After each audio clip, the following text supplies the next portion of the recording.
Everyone talks about awakening, but no one tells you what comes after. You survived the dark night of the soul. You made it through the awakening, purification, illumination, and union.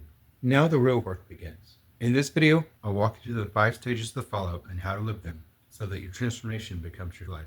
Hello, Enlightenment Seekers. This is Finding Enlightenment with Jay. And as you may have guessed, I'm Jay. If you felt lost during the dark night of the soul, you're not alone. The 4 stages were the initiation. What follows is the integration. By the end of this video, you'll have a clear map for embodiment, service, mastery, creative expression, and the return and practical steps to move through each stage. Embodiment is the first stage after the dark night of the soul. This is where spiritual insight becomes habit. You stop abandoning yourself, and your actions begin to match your inner knowledge. You learn to speak your truth without aggression, and you make decisions from clarity rather than fear. Some key points would be to put your insights into action. Make small daily choices that reflect your new values. Don't be afraid to set boundaries.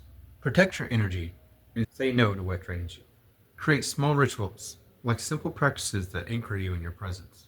A practical step would be to start each morning with a 2-minute grounding practice.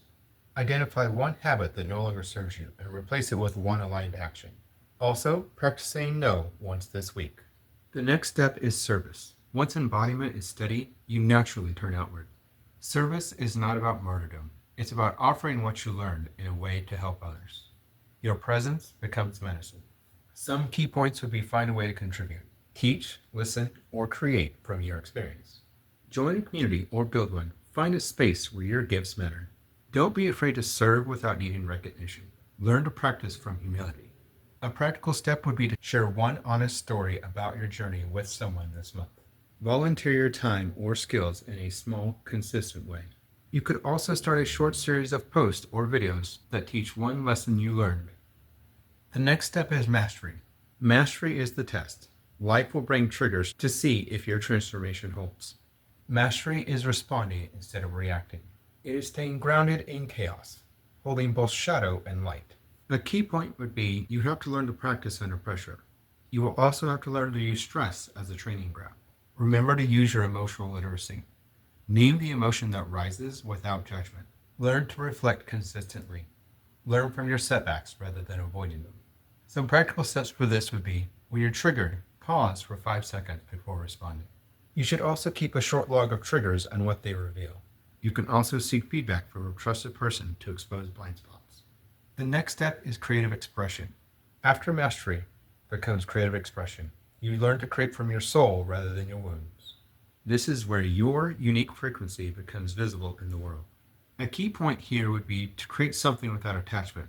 Let the process matter more than the outcome. Remember to be your most authentic self. Express only what you can express. Remember, it's okay to be playful. Reclaim your joy and curiosity.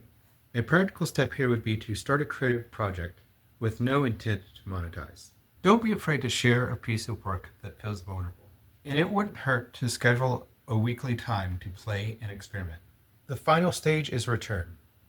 This is where ordinary life is lived differently. You move through the world with clarity, compassion, boundaries, purpose, presence, power, and peace. People notice that you are different because you are different. A key point here would be integration. This is where your inner work shows in everyday choices. Simplicity is choosing what matters, then letting go of the rest. Presence is being available for your life instead of being consumed by it. A practical step here would be identify 3 ways that your life will look different in 6 months. You should also make one practical change that reflects your future self. Try to revisit your values monthly to stay aligned. After the dark night of the soul, the journey does continue. Embodiment, service, mastery, creative expression, and the return are not linear boxes to check. They are living practices. If you found this map helpful, like and subscribe for more videos on spiritual integration and practical transformation. Feel free to share your growth in the comments and tell us what step you want help with next. And remember, let's keep finding enlightenment together.